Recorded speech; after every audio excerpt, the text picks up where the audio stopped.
Wow guys, seems to be a lot of shit going on, and didn't want to get into a soap opera, but I guess that's what we're doing. Okay, Dave started out by saying, actually let me pull up the vid here. Okay, first he went on about the snowmobile. The snowmobile, I dislocated my shoulder, so I wasn't able to fix it. Dave knew that, and he was like, don't worry about it. So I didn't worry about it. And then he went on later on that I didn't fix it, and I still brought up to his attention that, well Dave, you told me not to worry about it. He still went on about it. He went on about his bike, the 100. The 100 had a problem. The chain was always falling off of it. And he told me he'd fixed it, but it obviously wasn't fixed. So the chain comes off and blows out around the gear and pushes the pulser forward, okay? So it's just a minor adjustment. So I replaced the casing, the side casing on it. So that was all fine. He was happy with that. Oh, the motorized bicycle that those guys brought. They had showed up with a bunch of toys and put the bike beside the truck. And when I pulled away, it wasn't in front of the truck. I pulled away and I had to turn because the trailer was right in front of me, not realizing the bike was beside the truck. So as I turned the truck, the bike went over and drove over the rear wheel. Well, Dave said, well, you just got to buy me a new frame, or pick up a different frame for it. I said, oh, okay, that's fine. Well, the next day, Dave was repairing the old frame, and I don't think I stayed the night there, but when I got there, Dave was fixing the old frame, and he started bitching, well, why aren't you fixing the frame? I said, well, Dave, because you told me just to get another frame to replace that one. So I don't know why he's, well, that is Dave. Dave needs something to bitch about. Yeah, it would have been just as easy to replace the frame, but he wanted to fix the frame. Well, he fixed the frame. So now he's bitching that I didn't replace the frame. Okay, as for the 250, yes, I did dunk it in the water, and yes, I drove it back to the farm. I did totally apologize to him for forgetting to change oil in it. I did replace the oil for it though.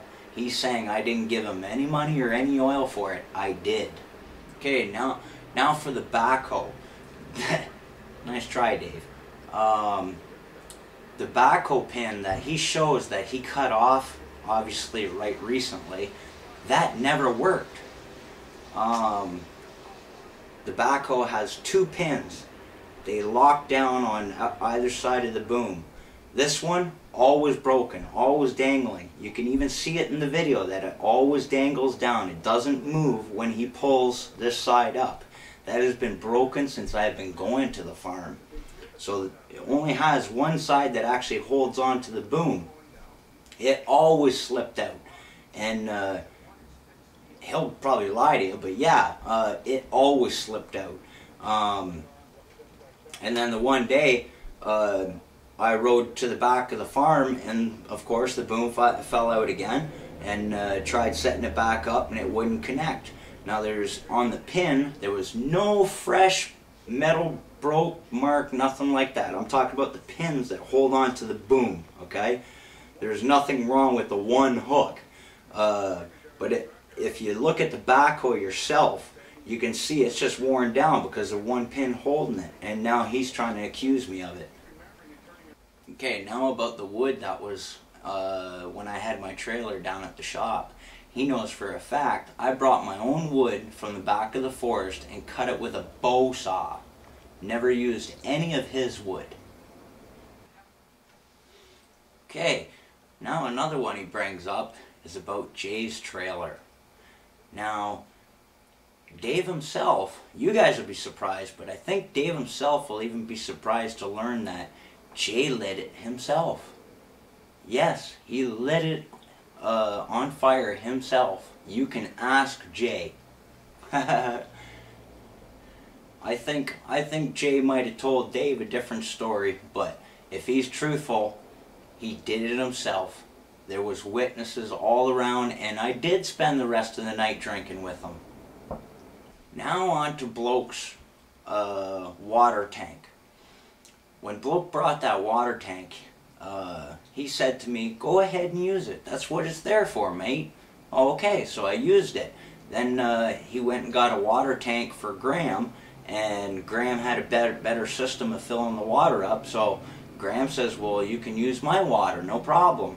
And then I just said, "Well, I don't want to use rainwater in my storage, in my reservoir in the trailer," so I just started trucking my own from town. And as for Bloke's barbecue, I used it twice all summer by myself. Jay used to stay there Sunday nights usually, and he'd cook on the barbecue, and I'd throw something on there while he's got something on, so it's not a waste of propane. And I told Bloke every single time when I used it. He had no problem with it. "Oh, that's all right, mate. That's what it's there for." Okay, now for using Dave's chainsaw. I used Dave's chainsaw twice all summer. Once myself when I dragged a log from the forest and cut it on the lawn where the trailer was, and before that was when Dave asked me to cut up a tree that had fallen across the pathway. And the time I did use it for myself, I did give him $2 for the gas that I used. He also goes on about welding gas and everything else. Well, I never used anything for myself at the farm. I welded nothing. He says that he gave me I used his equipment to build my redneck shower. No, I think, actually yes, I did. He did give me a skid, but the 2x4s and the deck and everything else, I used myself. The screws, everything, I got myself. And the welding gas, Bloke paid him for everything that I welded for him.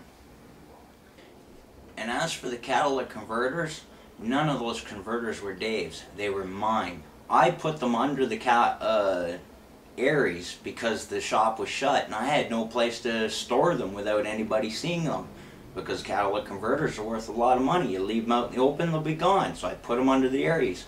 Then when Dave found them under the Aries and put them in the shop, well, that was fine. And then when I went to cash them in, I couldn't find them. So I asked Dave where they were. I went and got them and took them in. And as for the potluck dinners, I went to 2 potluck dinners this summer.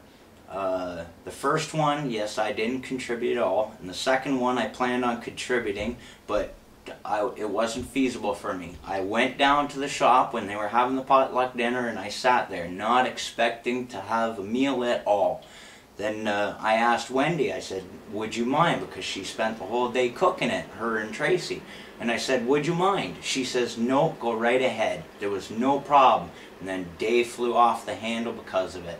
So that was a real nice Thanksgiving. But it's like I said, the place was like a family. What happens when you get up off the table and go to the washroom?